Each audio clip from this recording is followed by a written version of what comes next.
mana ayatnya yang mengatakan Yesus dan Bapa itu setara? Silakan. Siap, saya kasih tunjuk. Filipi 2, ayatnya yang ke-6. Mantap, Pak Nandar. Kalau masuk-masuk begitu bagus tuh. Filipi 2, ada dong ayatnya. Masa nggak ada sih, Pak? Filipi 2 ayat 6. Ingat ya, kami percaya semua firman. Orang lain tidak percaya, itu urusan orang lain. Urusan...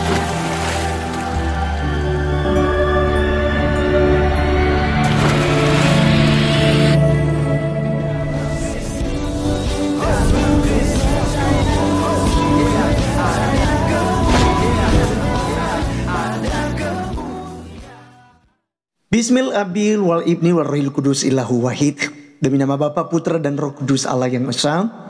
Pada video kali ini kita akan mendengarkan perdebatan sengit ya antara Pendeta Mel Atok yang tentu saja luar biasa berapi-api ya, dan Ustadz Nandar ya yang biasa dikatakan monyong ya. Kenapa? Karena caranya kalau ngomong itu ya, apalagi ketika dia menghujat Kristen itu, waduh, parah ya, parah. Jadi teman-teman sekalian, ini mereka debat spontan ya di TikTok, dan berharap bahwa Pendeta Mel Atok ini kalah ya. Dan walaupun nanti kita lihat di beberapa reupload ya, momen perdebatan ini di YouTube itu di framing bahwa Pendeta Mel Atok kabur ya, padahal HP-nya bermasalah. Ya, HP-nya bermasalah. Nah, Nandar berharap Pendeta Mel Atok tidak bisa menunjukkan bahwa Yesus Kristus setara dengan Allah Bapa. Karena kita percaya tiga pribadi dalam satu hakikat ketuhanan, ya. Jadi kita teman-teman sekalian mendengarkan ini biar kita mendapat wawasan, dan silakan tonton sampai selesai supaya tidak gagal paham juga ya. Berikut videonya. Suatu saat dijamah Tuhan, ditangkap Tuhan, dipilih dan dipulihkan menjadi pribadi yang terlahir baru, manusia baru dalam kebenaran iman dan 10 Islam. menit nih, udah 10. Silahkan, sekarang Bapak. Saya? Boleh. Waduh, mantap nih ayat-ayat Al-Quran. Mantap dong. Jadi begini. Pak Nandar, jadi begini. Di dalam iman Kristen, sekali lagi dalam ajaran Kristen, kami tidak butuh topangan kitab suci agama lain. Kami hargai Al-Quran, kami hargai Tripitaka, kami hargai Weda. Tetapi untuk memohon seperti butuh kontribusi untuk memperteguh iman kami, kami sama sekali tidak butuh manapun. Kami hanya butuh Alkitab. Sekalipun Bapak tadi sudah kasih tunjuk ini ada tanda kurung kurawal segala macam, nanti saya respon. Tetapi saya mulai dulu dari persoalan Bapak tidak setuju dengan statement saya yang mengatakan bahwa Bapa, Anak, dan Roh Kudus itu sehakikat, sederajat, melekat, tidak bisa dipisahkan, tapi bisa dibedakan.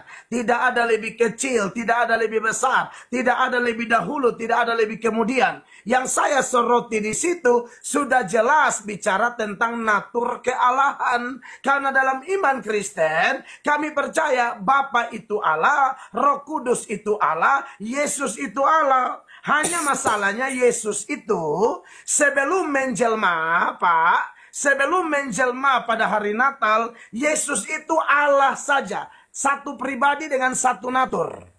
Oke, setelah menjelma, Natal dan seterusnya, sampai hari ini, sampai kiamat, sampai selama-lamanya, Yesus itu adalah satu pribadi, dua natur, Pak. Ada natur kealahan, ada natur kemanusiaan. Makanya ada data mengatakan dia anak Allah, ada data mengatakan dia anak manusia.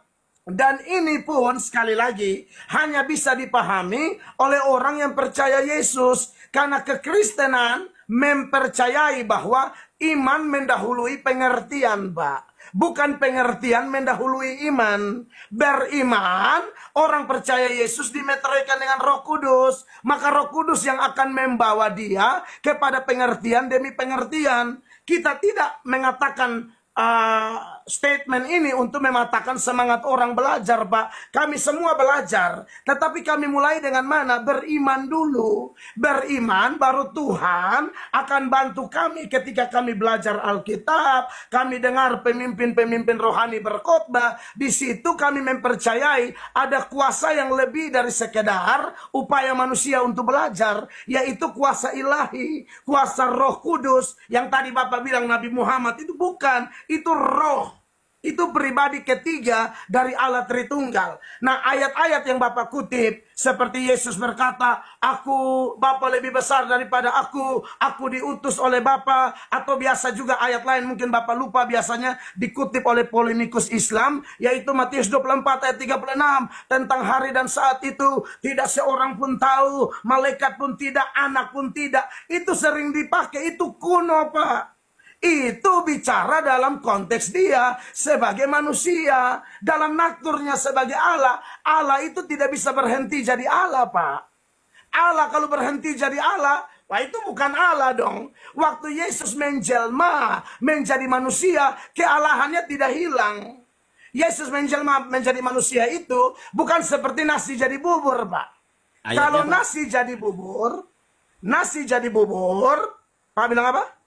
Enggak, maksudnya tadi kan saya bilang 1 Korintus 4 ayat ke-6, jangan melampaui atas apa yang tertulis. Di mana ayatnya yang mengatakan Yesus dan Bapa itu setara? Siap, saya kasih tunjuk. Filipi 2 ayatnya yang ke-6. Mantap Pak Nandar, kalau masuk-masuk begitu bagus tuh.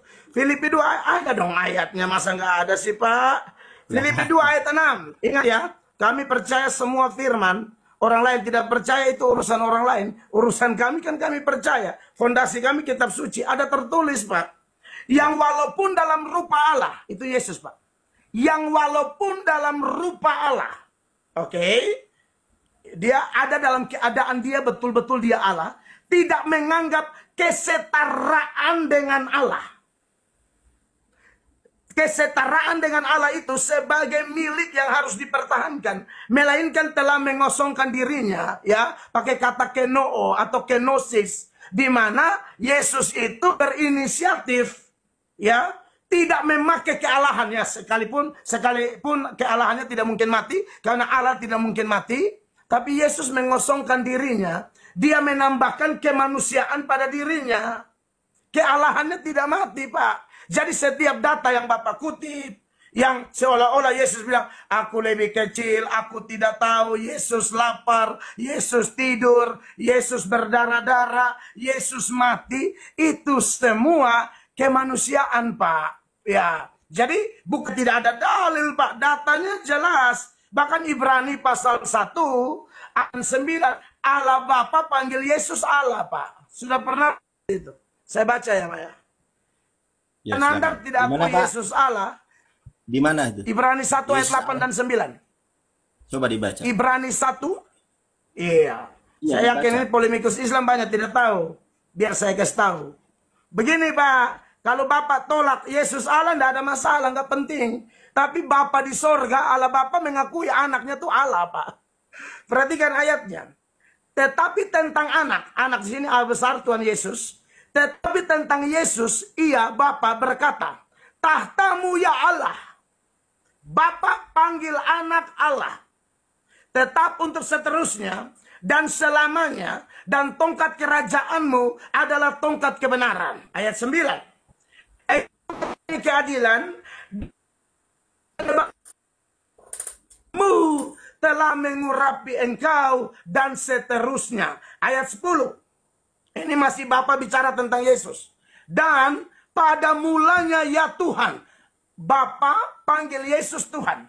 Pada mulanya ya Tuhan. Engkau telah meletakkan dasar bumi. Dan langit adalah buatan tanganmu. Dan memang Tuhan Yesus itu pencipta langit dan bumi, Pak. Kalau dia hanya nabi biasa, tidak mungkin dia menciptakan langit dan bumi.